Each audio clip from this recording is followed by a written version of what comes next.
Buenos días, vamos a estudiar el Humash para el día miércoles, Parashat Vayechi. Ya se acerca el momento de la partida de Jacob de este mundo.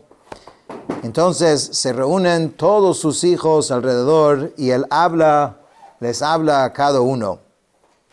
Vayikra Jacob el Banav, Jacob llamó a sus hijos, Vayomer, y les dijo, Hey asfu, reúnense, ve'agida lachem et asher yikra etchem be'acharit hayamim.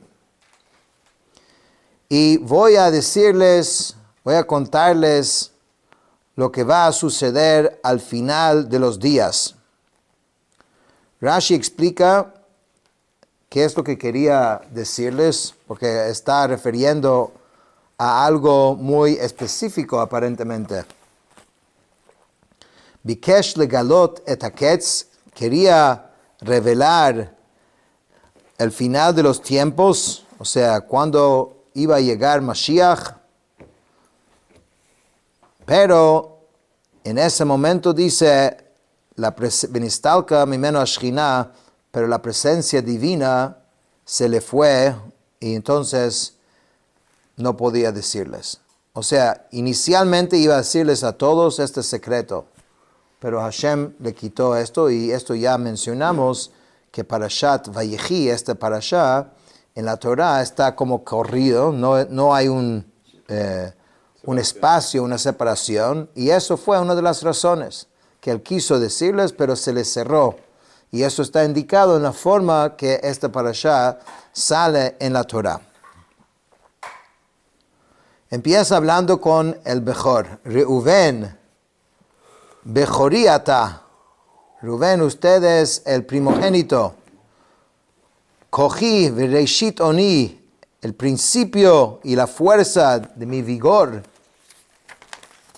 Yeser seet v'yeser az. Yeter seet v'yeter az.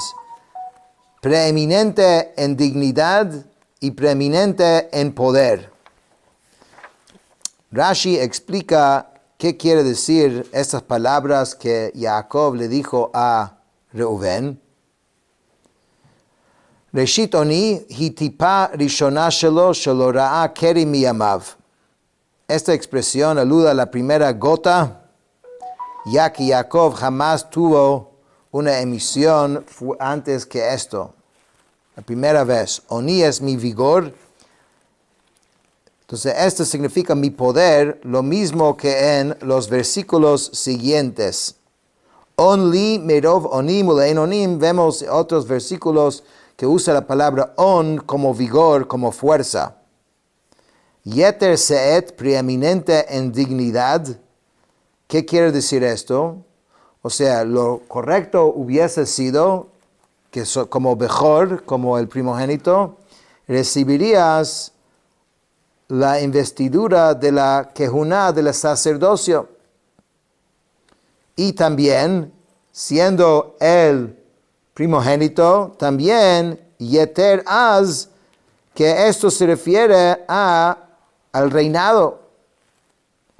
Como vemos que la palabra Oz es utilizado para referirse a un rey. Vayiten Oz lemalko. Entonces, en resumen, Jacob le está diciendo, siendo el Bechor, siendo el primogénito, tendrías que haber recibido tanto el sacerdocio y tanto el reinado, ambas cosas tenían que salir de ti. Pero así no va a ser. ¿Por qué? Porque pajas kamayim al totar. Porque fuiste impetuoso como las aguas, y entonces no vas a tener esa ventaja. Ki alita mishkevei avija, pues subiste al lecho de tu padre,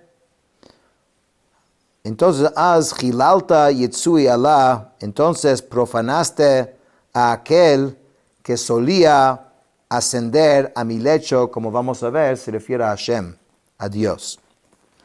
Pero aquí va a salir lecciones de vida muy importantes. Porque tanto el sacerdocio como seguramente el reinado son posiciones de liderazgo. ¿Y qué se necesita para un líder? ¿Cuáles son las características más importantes para un líder? Rubén, en estas historias que vamos a mencionar, vemos que le faltó ese aspecto de liderazgo. Pachas kamayim, hapachas vabehala shem yaharta laharot kaascha. O sea, la forma y la precipitación con que te apresuraste de manifestar tu enojo. Kamayim halalo hamimarim lemerutzatam es muy parecido al agua. Cuando el agua quiere llegar a su lugar y tiene así como compresión y llega así sin tomar en cuenta lo que viene, lo que hay. Quien ha tenido una filtración en su casa sabe cómo es el agua. El agua se mete como sea. Lakach al totar al tarbel litol et kol hayiterot halalo sheyiruyot lach.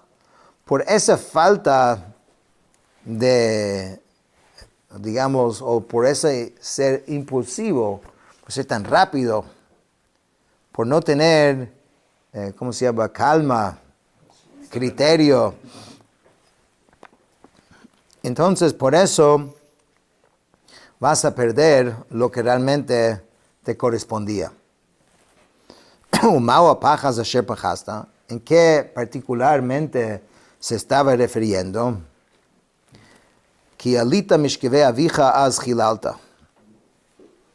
Subiste al lecho de tu padre,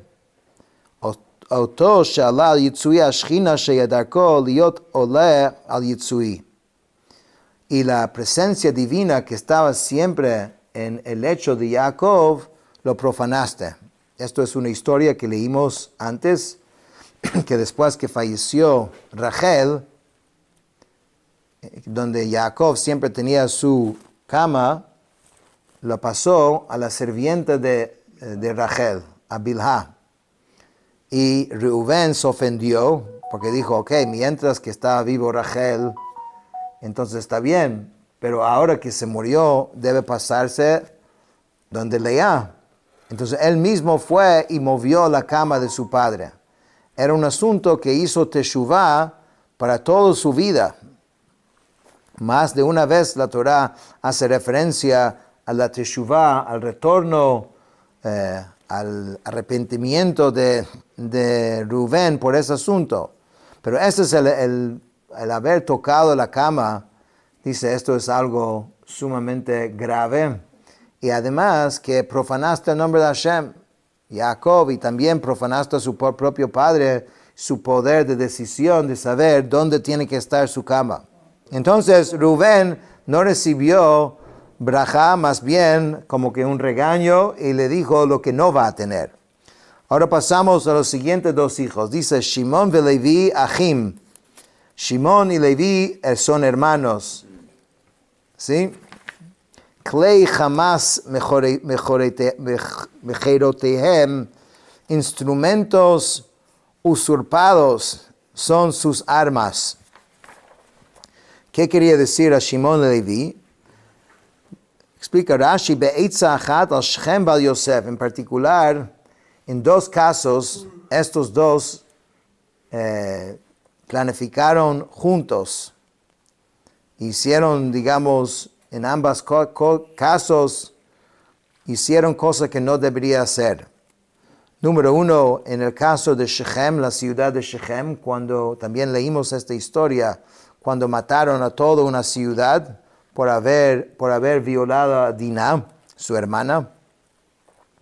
Y también con el caso de Yosef, quien instigó la idea de primeramente de matarlo, fueron Shimon y Levi también. Y dice, ¿cómo sabemos esto? ¿Cómo sabemos de que eran ellos dos? Porque la Torah no dice que eran Shimon y Levi, dice, Vayomer ish el achav, un hombre dijo a su hermano. Entonces, Rashi saca lógicamente la conclusión de que esto era Shimon y Levi. Y dice así, si dice que fueron Reubén o Yehudá, eso no puede ser, porque no estuvieron de acuerdo en matarlo. Ambos buscaron no matarlo, ¿no? Primeramente Rubén dijo, mételo en el pozo con la idea de no matarlo. Yehudá finalmente lo sacó del pozo y lo vendió para no matarlo. Entonces estos dos no pueden ser. Dice, los hijos de las siervas, Bilhá y Zilpá, tampoco puede ser porque primeramente su odio hacia Yosef no era tan fuerte. Como vimos al principio, Yosef más bien les daba más atención a ellos porque los otros hermanos los trataban, digamos, de segunda. Entonces seguramente no eran ellos. En cuanto a Isachar y Zebulún, que sí son hijos de Leá, seguramente no fue a ellos, porque cómo van a actuar ellos en frente de sus hermanos mayor. Entonces, a juro, ¿quién tiene que ser? Tiene que ser Shimón y Leví. ¿Ok? Klei Hamas, instrumentos usurpados. El oficio de matar, dice, es algo robado en manos de ustedes. No es algo propio. Forma parte de la bendición que fue dado a Esav. Ese es su oficio y ustedes han usurpado de él este oficio de matar. Eso no es algo de nosotros. Así le dice Jacob a estos dos hijos. Mecherotehem, sus armas, significa utensilios de guerra, que en la lengua griega una espada es llamado mejir. Según otra explicación, dice Mecherotehem significa en la tierra que habitaban. Hay ciertas letras en hebreo que son intercambiables. Y uno de estos es que la Jaf puede ser Gimel. Es toda una ciencia de las letras. Y entonces se puede leer, en vez de leerlo Mecherotehem, es Megureotehem, que significa en el sitio donde vivieron. ¿Qué quiere decir? Que normalmente alguien no va a matar a la gente con quien uno vive. Él vive con ellos. Si va a matar, va a buscar otro sitio, no con la gente con que vive. Y ustedes, Shem es donde estamos viviendo, y fueron y mataron la misma gente donde nuestros propios vecinos. Entonces, por eso Jacob les dice, Besodam al tavo nafshi, que el consejo no entre en mi alma, Bekahalam al techat kfodi, y a su congregación no te unas, Ki ba'apam horgu ish uvretzonam ikru shor. Pues en su furor mataron un hombre, y en su deseo ellos, desjarretaron un toro. ¿Qué quiere decir esto? Besodam al tavo nafshi, que en su consejo no entre mi alma. Jacob aluda proféticamente al acto que fue hecho por Zimri, que fue un descendiente de Shimón. Eso es una historia en el libro de Bamidbar, ¿no? La historia cuando el líder del tribu de Shimón fue y tuvo relaciones con la princesa, con Cosbi. Le causó una gran profanación del nombre de Hashem. Y esa es la historia de Pinchas, cuando Pinchas mató a los dos. Entonces, estos son, porque está hablando ahora Shimón, ¿no? Shimón y Leví. Y esto fue que Shimón llevó a esta mujer midianita ante Moshe y dijo, está prohibido, está permitido para tener relaciones. Si dices que está prohibida, entonces, ¿quién te permitió a ti casarte con la hija de Yitro? Entonces, según esto, lo que Jacob quiso decir, que mi nombre no sea mencionado en esta historia. Y de hecho, su nombre no es mencionado. ¿Sí? También hay otra historia, que es la historia de Korach, que es del tribu de Leví. Y ahí tú ves que la Torá, cuando empieza a contar la historia de la discusión que tuvo Korach con Moshe, dice Vayikach Korach, y Korach tomó, después dice Ben Kehat, hijo de Kehat, Vayikach Korach Ben Kehat Ben Levi, y no menciona Ben Yaakov, hijo de Jacob, porque Jacob dijo que no menciona mi nombre. Ok, Ki bahapam arhorgu ish, pues en su furor mataron un hombre. En realidad, dice, se refiere a Hamor y los habitantes de Shechem, ya que para Shimón y Leví eso era considerado como un solo hombre. Y de igual modo, la Torá declara con respecto a Gidón, que mencionamos ayer, la historia de Gidón, que abatirás al pueblo de Midian como a un solo hombre. Y también ustedes querían matar a Yosef, que es llamado Shor, como más adelante se refiere a Yosef como Shor. Entonces, estos dos casos de Shem y de Yosef, Jacob está reprochando a Shimón y Leví. Y por eso él dice, Arur apam kiaz, maldito su furor, pues feroz es. Dice, Ve'evratam ki kashata, y su ira pues es dura es. Achalkem bi Jacob, vafitzem bi Israel. Los separaré en Jacob y los dispersaré en Israel. En breve, Jacob dice que nos tiene que separar a estos dos. Es interesante porque vimos que Yosef, cuando vinieron los hermanos, también quiso separar a Shimón y Leví. Él dejó a Shimón preso, mientras que los demás hermanos regresaron, porque él también entendió de que estos dos juntos son peligrosos. Entonces, aquí Jacob dijo, voy a buscar una forma que estén separados ustedes. ¿Cómo va a ser eso?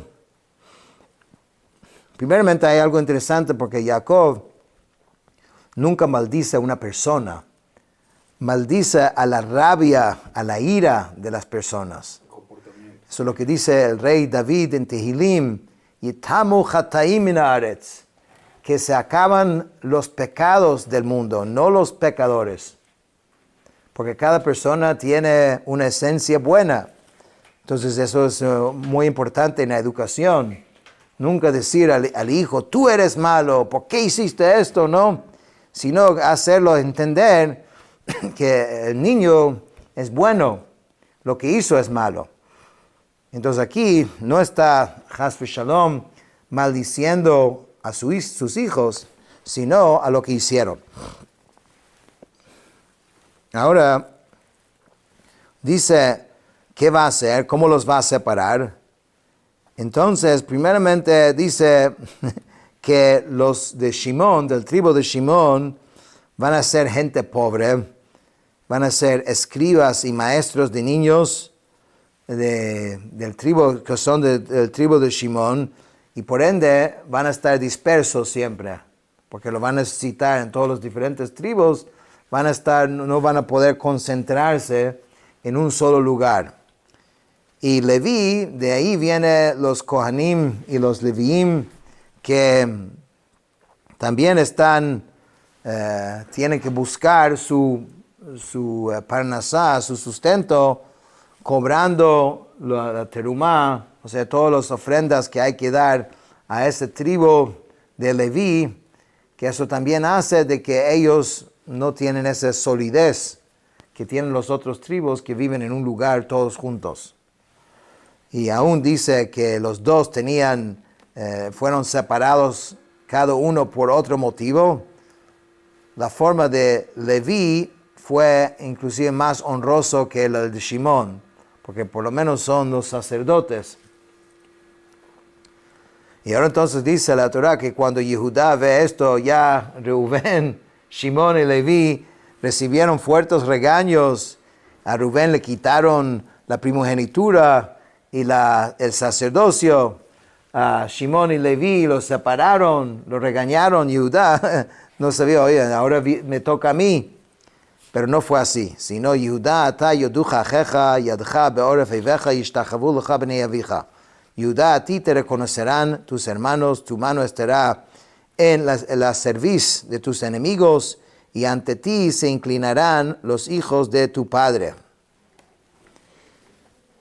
Y dice Rashi, como vio cuando que habían regañado duramente a los primeros hermanos, Judá comenzó a retroceder para que no lo reprendiera por lo sucedido con Tamar. La historia que leímos de Judá y Tamar.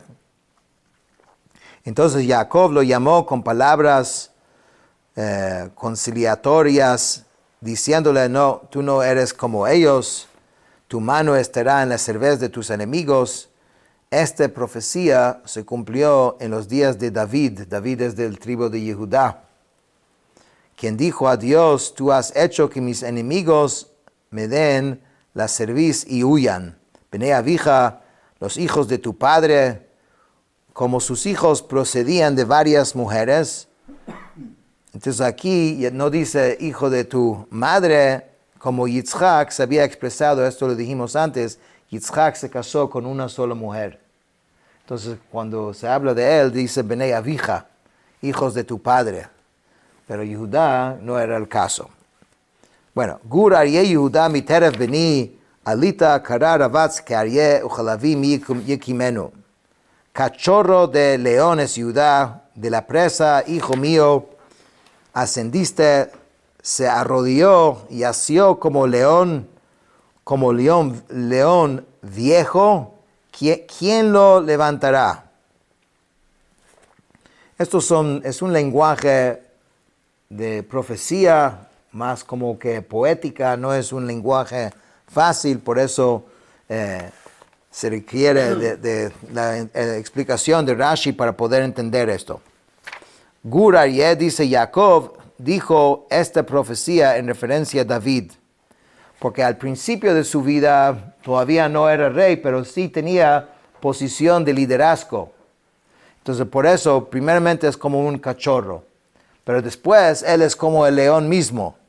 Pero siempre los descendientes de Yehudá tendrían algún tipo de posición de liderazgo, ya sea liderazgo completo que es el rey, como fue el caso de muchos de los reyes en el pueblo judío, o ya sea simplemente liderando algún grupo. Y entonces aquí también dice que ascendiste a mi hijo, a Yosef. Y aquí vemos algo muy interesante entre la diferencia de Reubén y Judá. Reubén tenía buenas intenciones, quería salvar a Yosef también, pero a la final no lo salvó. Lo metió en el pozo y quería salvarlo, pero no lo salvó. Judá no tenía un plan quizás tan perfecto como el de Reubén, de regresarlo a su padre, pero al final, ¿quién salvó la vida de Yosef? Judá. Vendiéndolo, entonces esto es algo importante acerca del liderazgo. Resultados, ¿no? Tachlis. ¿Quién salvó a Yosef al final? Judá lo salvó. Okay, lo yasur shevet mi Yehuda mechokek mi ben raglav ad ki yavo Shilo velo yikat amim. No se apartará el cetro de Yehudá ni el legislador de entre sus pies hasta que venga Shilo y suya será la asamblea de las naciones. Entonces aquí dice, aun cuando el pueblo judío no va a tener un reinado independiente, aún así el liderazgo no se va a apartar de Judá. ¿Cuándo se cumplió esto? Esto fue en el exilio de Babilonia, cuando los descendientes del rey David siguieron como líderes en el pueblo judío. y también los que toman la decisión de la ley, también son los descendientes de Yehudá, y esto se cumplió que todos los presidentes del Sanhedrin, del grupo, digamos, de los grandes sabios en el pueblo judío, todos eran descendientes del rey David.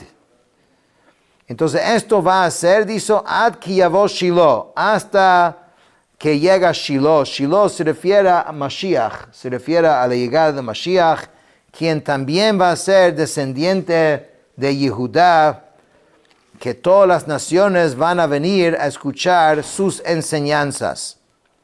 En otras palabras, su liderazgo pudiese cambiar de forma en diferentes momentos de la historia, pero siempre va a haber ese don de liderazgo saliendo de esta tribu.